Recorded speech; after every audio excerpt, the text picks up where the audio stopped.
Bring in Van Jones. He worked with Prince doing charity work for Rebuild the Dream and Yes We Code. Van, thanks so much for joining us. I know you were close with Prince. It must have been a horrible news for you.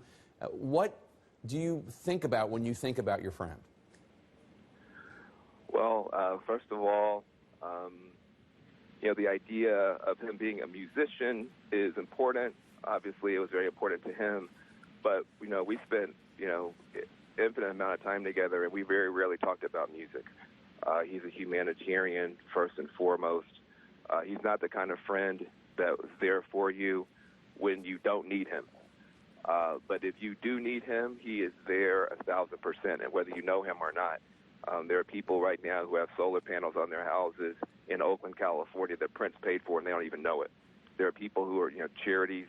There are people who are in hospitals right now who, get anonymous gifts. He never wanted anybody to know how much of a humanitarian he was. He's a Jehovah's Witness.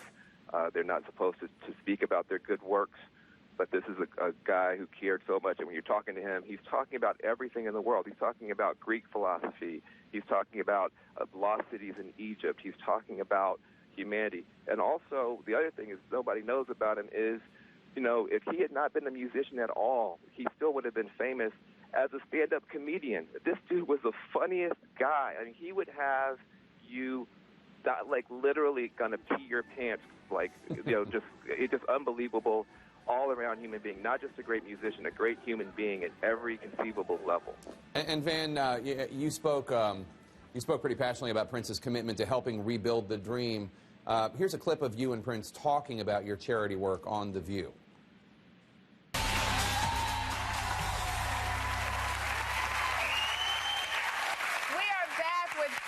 Who's joined by two friends helping him make his upcoming shows in Chicago an event with a lasting impression on the Windy City from the ground up. Please welcome an actress you know from films like Men in Black 2 and Rent, Rosario Dawson, and former advisor to President Obama and best-selling author Van Jones. Welcome.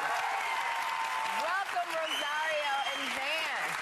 Rosario, I have to say, you give the best hug. She hugs you so tight. You really feel love when Rosario hugs you. But you've known Prince for 14 years. How did that happen? Blessings, many, many, many blessings. So that's just a little clip, Van, from your appearance on The View with Prince. What was he like to work with? Because you worked with him. Yeah, man. Well, first of all, we used to call it riding the purple train, because he was so he's such a genius, and he's so unpredictable. And so you're working with him, and he'll pull these little tricks. He'll say, well, I'm not going to do that. I'm not going to do that. And then he'll go on stage and he'll do everything you want him to do and more. And he just always had this way of getting the best out of people. He was tough, man. We were rehearsing with the band. I mean, he'd work them and work them and work them and work them, and he wouldn't say anything. And then when finally they couldn't get any better, he would just say, I think it's time for us to eat. And that's how you knew he was satisfied. And everybody would be so happy. You don't get an applause. You just get, well, now it's time to eat. And everybody, okay, thank God. And I don't think people understand how much he cared. I mean, he watched the news. I mean, whenever I was on TV, I'm always nervous because I know he's going to give me notes. He's going to give me criticism.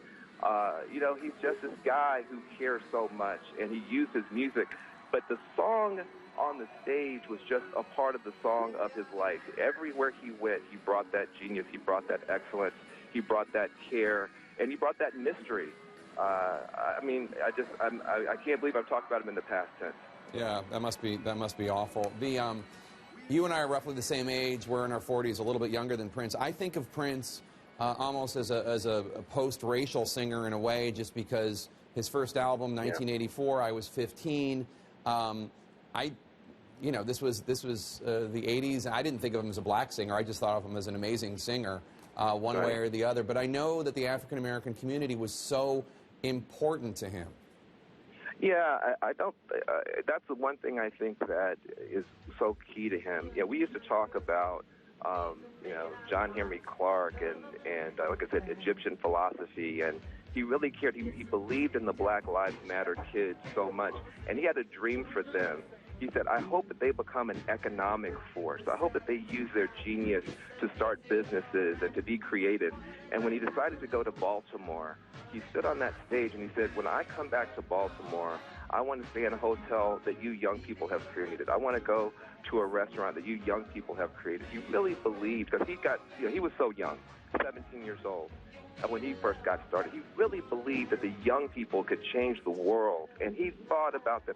We started Yes We Code because of Trayvon Martin. Everybody's marching and protesting about Trayvon Martin. Prince said, no, listen, a black kid wearing a hoodie might be seen as a thug. A white kid wearing a hoodie might be seen as a Silicon Valley genius. Let's teach the black kids how to be like Mark Zuckerberg. And out of that observation, we built a whole organization. And there's so many things about him that the world didn't know because of his religion. He could not speak publicly about his concern for poor people, for struggling people, and for the African-American community. And he was so devout as a Jehovah's Witness. You clearly have so many Prince stories. It's almost unfair for me to ask you this, Van, but do you have a favorite memory of Prince? Well, I think my favorite memory was the kind of person that Prince was. He was never, ever there for you when you did not need him. If you did not need Prince, if you were fine, if you were having a good day, you weren't going to hear from Prince. But if you had a bad day, if something went wrong, he was there 1,000%. And celebrity after celebrity and person after person will tell you that. He doesn't call you when things are going well. He calls you when the media is beating you up. He calls you when you are down on your luck. And my favorite memory, when I left the White House, it was such a tough situation. And I left the White House, and he had me come over to his house. And he told me something that changed my life. He said, people who fight for justice, you're going to have worse days than this. But what I want you to do, he said, go to Jerusalem. He said, stay there for a couple weeks and pray. He said, and then when you come back, take a blank piece of paper and just write down everything you think should happen, and I'll help you make it happen. Now, I'm at the bottom. I'm like Mr. Toxic. Nobody in D.C. will even look me in the eye. And here's Prince, who, nobody. Obviously people in the White House love me, but a lot of people didn't love me. And, and here he is saying, hey, look, you're going to have a future. And matter of fact, go pray. And when you come back, write on a blank piece of paper anything you think should happen in America, and I will help you do it. And he did. And he did. So this is a man so much more than his music. The music is an expression of a genius that is so deep and so profound that only music could capture it and express it. But it's so much more than the music, so much more. All right, Van Jones, my deepest condolences on the loss of your friend. Thanks for joining us.